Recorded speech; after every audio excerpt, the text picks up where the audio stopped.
Ética. Quais suas exigências para celebrar um casamento? Visando o objetivo de Deus para o casamento, de acordo com Gênesis 2:24, o matrimônio deve acontecer entre pessoas de sexo oposto e devem passar por um curso de noivos oferecidos pela igreja. Qual a sua posição sobre homossexualidade?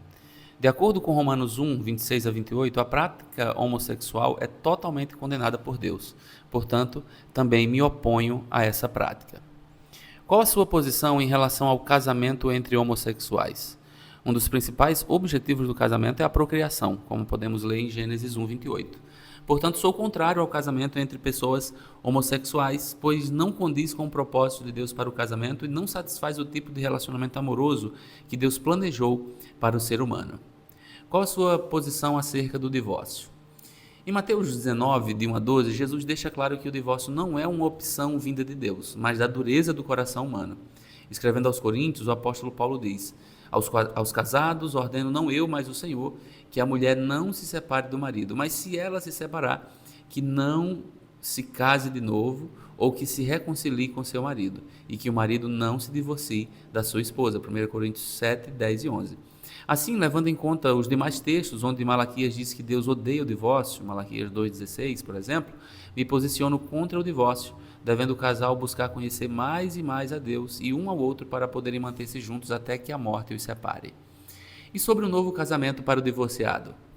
Apesar de ser um tema muito complexo e que divide opiniões, acredito que, segundo Mateus 19:9, o segundo casamento só é permitido se a causa do divórcio anterior foi por conta de imoralidade sexual ou, como acrescenta o apóstolo Paulo em 1 Coríntios 7, 15 e 16, por conta do abandono do lar.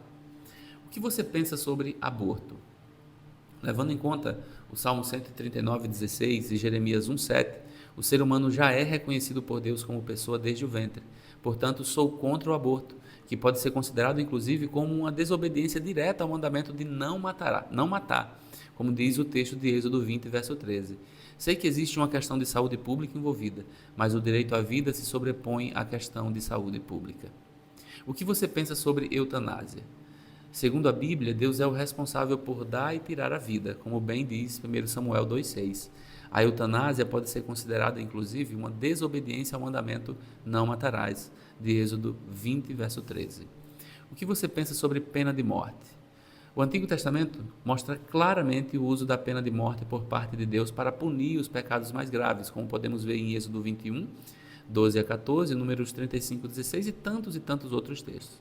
Contudo, entendo que aquelas sentenças foram orientadas diretamente pelo próprio Deus, o autor e dono da vida, aquele que dá e tira a vida, como lemos em 1 Samuel 2,6. Portanto, a pena de morte hoje em dia depende do julgamento de homens, em sua maioria sem o temor do Senhor, correndo o risco de julgar segundo suas próprias ideias e não de maneira santa, como Deus o faz. É bem verdade que existem injustiças no mundo e elas precisam ser julgadas. Contudo, nunca chegaremos à justiça completa deste lado da vida. Portanto, sou contra a pena de morte e vivo na expectativa de que a vingança pertence ao Senhor, como bem diz Deuteronômio 32, 35 e Romanos 12, 19. Ao final de tudo, Deus saciará todo o nosso desejo por justiça.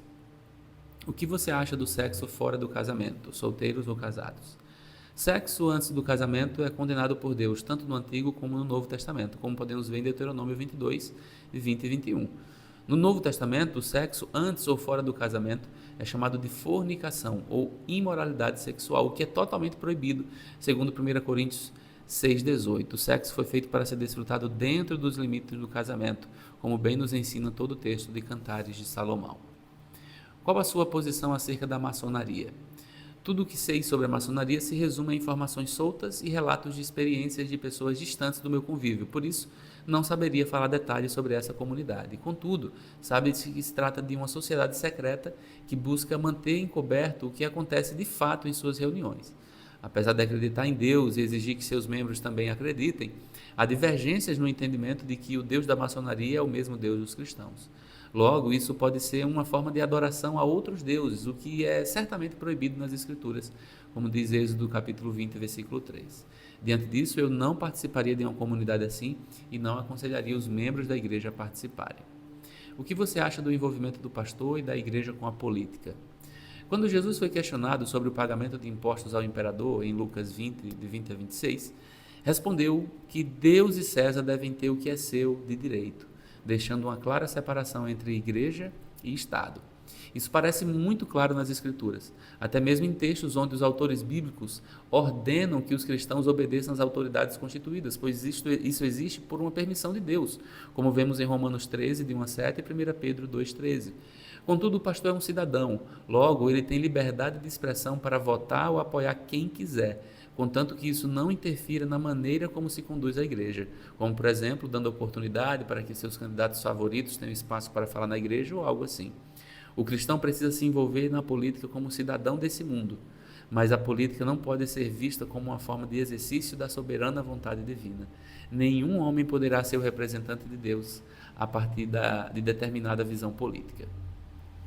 A igreja deve envolver-se em projetos sociais? Acredito que ela não só deve se envolver, mas também deve promover a ação social. Isaías 58 nos traz uma convocação de Deus ao seu povo para que promova a justiça, porque isso é o que realmente caracteriza uma vida piedosa. Os cristãos entendem que o grande problema do mundo é a presença do pecado e que Jesus é a redenção que traz o mundo de volta para o seu lugar. Portanto, a igreja, como corpo de Cristo, deve agir em seu nome aqui na terra. Você tem um posicionamento sobre greve? Uma greve pode ser um recurso humano para a luta pela justiça, algo que a Bíblia nos orienta a fazer, como podemos ver em Provérbios 31, 8 e 9. Contudo, essa greve não pode ser promotora de violência. Por mais acirrada que seja a busca pela justiça, ela nunca será feita segundo o próprio Deus, como diz Tiago 1,20. A ira humana não produz a justiça de Deus. E ao final de tudo, como diz Romanos 12, 19, a vingança, a justiça, pertence ao Senhor. Você tem posição sobre genoma, clonagem, transgênicos? Primeiro, algumas definições. Genoma é o material genético de um organismo, o que chamamos de DNA, que contém informações sobre a constituição daquele ser vivo.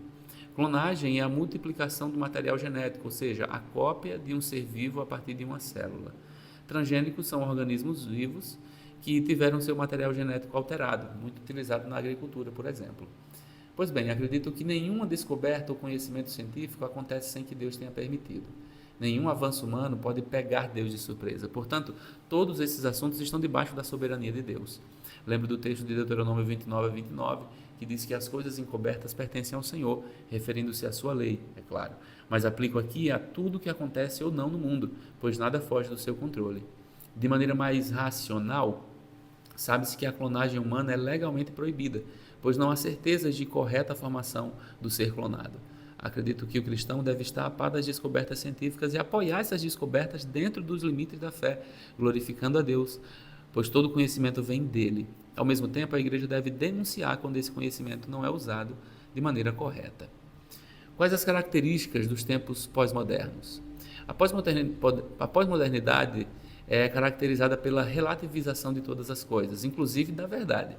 Na concepção pós-moderna, a verdade não existe e cada um pode crer no que acha melhor para si. Isso faz surgir ideologias que contrariam diretamente a verdade bíblica, que admite claramente Jesus como a verdade. Ou seja, a verdade não é relativa, ela é uma pessoa. Por relativizar a verdade, a pós-modernidade supervaloriza a individualidade, provendo o individualismo doentio, levando o ser humano a pensar antes em si mesmo a despeito dos outros, uma característica que é um grande problema dentro da comunidade de fé. Cite alguns princípios para a saúde da igreja no enfrentamento da pós-modernidade. Para manter a saúde da igreja em tempos pós-modernos, é necessário prezar pela pregação da verdade como algo absoluto, central e necessário, ensinando que essa verdade não é um pensamento ou uma ideologia, mas uma pessoa. A igreja não deve se render ao individualismo desse tempo, pelo contrário, a visão de comunidade deve ser cada vez mais incentivada, tanto na pregação como nas ações do dia a dia da igreja.